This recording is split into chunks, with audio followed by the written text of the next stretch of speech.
Hello students, cell biology के next video में आज हम गोल्जी कॉम्प्लेक्स या गोल्जी बॉडी की संरचना और फंक्शन के बारे में जानकारी लेंगे। आउटलाइन में आप देख लें। आज हम इसकी डिस्कवरी के बारे में, इसके अलग नाम क्या क्या हैं, कहाँ उपस्थिति है इसकी, मॉर्फोलॉजी क्या है, बायोकेमिकल प्रॉपर्टीज़ क्या है और इसका ओरिजिन कहाँ से हुआ और इसका फंक्शन क्या है, दोनों में ही, प्लांट्स में और एनिमल सेल्स में, ये आज हम जानेंगे गोल्जी बॉडी। कैमिलो गोल्जी ने 1873 में सर्वप्रथम इसकी खोज की थी। जितनी भी यूकेरियोटिक कोशिका हैं तो यूकेरियोटिक कोशिकाओं में अंतर्प्रदर्भी जालिकाओं से संबंधित ही रचना गोल्जिकाएं होती है। ये प्लाज्मा कला के समान झिल्लियों से ही रचित होती है, जिसे सर्वप्रथम कैमिलो गोल्जी ने ढूंढा था। उसके नाम पर ही इसका नाम गोल्जी बॉडी या गोल्जिकाएं रखा गया था। इसके अलावा कुछ और नाम लिए जाते हैं। Due to their high lipid contents Golgi apparatus called lipochondria, lipochondria भी बोला जाता है और इसको डिक्टियासोम भी बोला जाता था। ठीक है। Also known as Golgi complex, golgisome, Golgi body, Golgi materia, Golgi membrane. Most common is Golgi apparatus और गोल्जी बॉडी, गोल्जी एपरेटस और Golgi complex. Golgi apparatus of plants और lower invertebrate is usually referred to as a Golgi body और dictyosome. Occurrence: The Golgi apparatus occur in all cells except the prokaryote. Prokaryotic cell को छोड़ के, prokaryote means जैसे mycoplasma, bacteria, blue green algae, इनको छोड़ के सभी eukaryotic कोशिकाओं में ये पाई जाती है। ठीक है।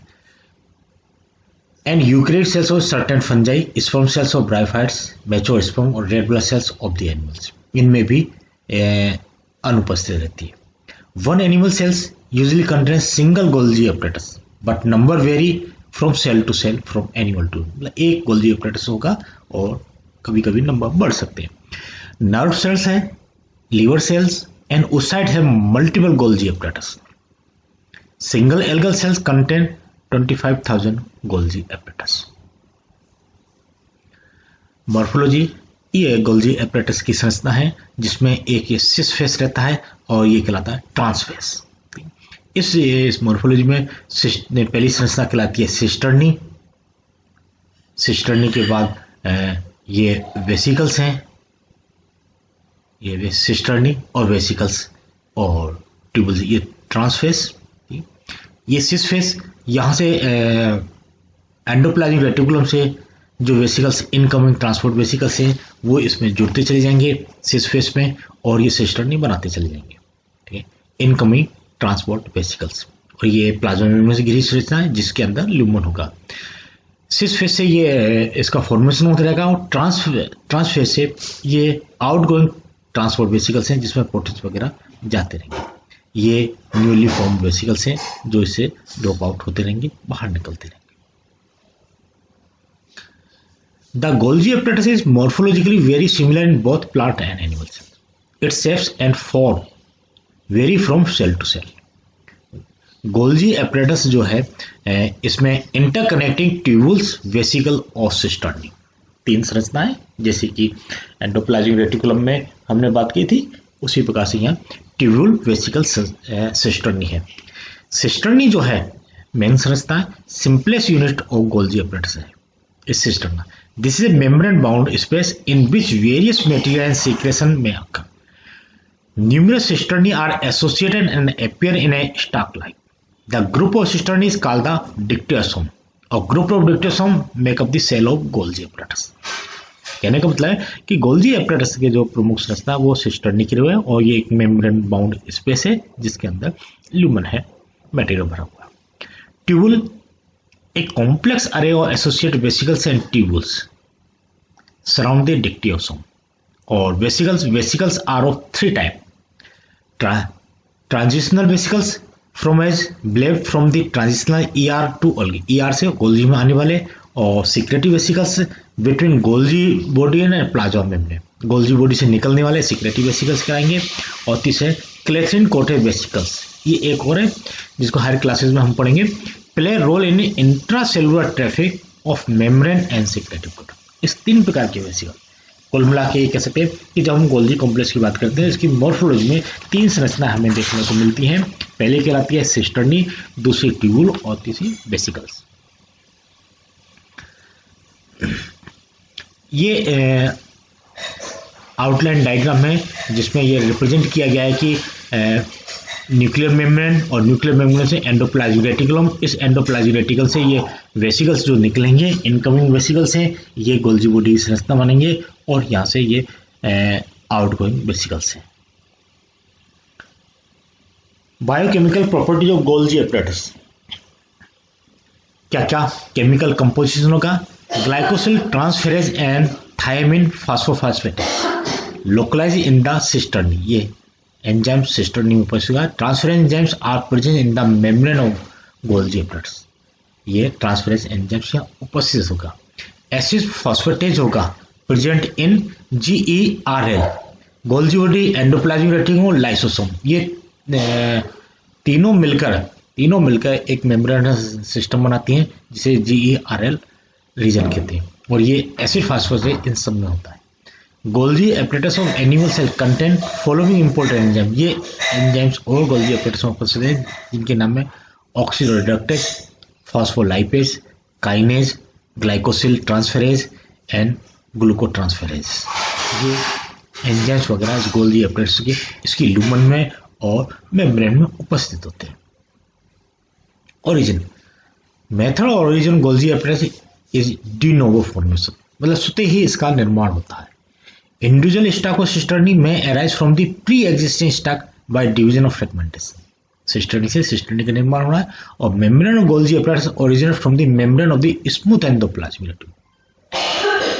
रफ एंडोप्लाज्मिक रेटिकुलम से, पुराने वीडियो में हमने बताया था कि रफ एंडोप्लाज्मिक रेटिकुलम से स्मूथ एंडोप्लाज्मिक रेटिकुलम का निर्माण होता है राइबोसोम्स को अलग करते हुए, और इस स्मूथ एंडोप्लाज्मिक रेटिकुलम से वेसिकल्स टूट के ये गोल्जी बॉडी का निर्माण होगा। Cells of dormant seeds of higher plants generally lack Golgi apparatus, dormant seed है उनमें गोल्जी एपरेटस नहीं होता है। Function, Golgi vesicles are often refer to as the traffic police के ऊपर, ट्रैफिक जो कंट्रोल करना है कि किस प्रकार से पदार्थ प्लाज्मा मेम्ब्रेन से न्यूक्लियस तक आएंगे और न्यूक्लियस से प्लाज्मा मेम्ब्रेन जाएंगे, इसको कंट्रोल करने का काम गोल्जी एपरेटस का, डिसीज का, इसलिए इसको ट्रैफिक पुलिस का नाम दे देते हैं। दे play a key role in sorting many of the cells, proteins and membrane constitute and in directing them to their proper destination. Golgi enzyme add signal और tag such as carbohydrate or phosphate reduced to certain protein to direct them to their proper destination. Signal करेंगे, एक tag लगाएंगे इन carbohydrate phosphate residue में जिससे कि उनको मालूम पड़े कि उनको कहाँ जाना है। In plant Golgi apparatus is mainly involve in the secretion of material और सेल वॉल, सेल वॉल का जो मटेरियल होता है उसको सीक्रेशन करने में गोल्जी बॉडी का काम होता है। यदि प्रमुख रूप से अगर हम बात करें गोल्जी बॉडी का जो फंक्शन है वो फंक्शन है संश्लेषित पदार्थों का रूपांतरण एंड मोचन, modification and release of synthesize material, जो कि अपने टेक्स्ट बुक में दे रखा है वो इन नाम से है। दूसरा काम है secretion and formation of secretory vesicles, श्रवण एवं स्रावी आशयों का निर्माण करना। तीसरा है प्रोटीन श्रवण में योगदान, role in protein secretion. Lipid श्रवण में योगदान, role in lipid secretion. Glycoprotein का संश्लेषण, विशिष्ट कोशिकाओं का संश्लेषण, रेटिनल वर्णकों का संश्लेषण, अंतकोश के क्रिस्टलों का निर्माण, दुग्ध प्रोटीन का निर्माण, यौगिकों का अवशोषण, एंजाइम व हार्मोन श्रवण, प्रोटीन का संग्रह एवं आणविक संसाधन और लाइसोसोम का निर्माण, एक्रोसोम का निर्माण। ये एक्रोसोम का निर्माण, इस पर में एक्रोसोम का निर्माण एक इंपॉर्टेंट काम है। पीतक भवन, बसाओं का उपापचयन, प्लाज्मा कलावा कोश का भित्ति का निर्माण और टॉक्सिन को और सल्फेशन का। ये इस प्रकार से 15-16 गोल्जी के फंक्शन है जो फर्स्ट ईयर की टेक्स्ट बुक में हम दे रखे हैं, उन्हीं को ये समराइज करके यहाँ फंक्शन बताए गए। ये सारे फंक्शन गोल्जी बॉडी के हैं। In animal, Golgi apparatus is involved in the packaging and exocytosis of the mucus की पैकेजिंग में लैक्टोप्रोटीन सीक्रेशन में मेमोरी ग्लैंड्स है, सीक्रेशन ऑफ कोलेजन है, formation of melanin and other pigments है, ये functions का. It is also involve in the formation of cellular organelles like plasma membrane, lysosomes.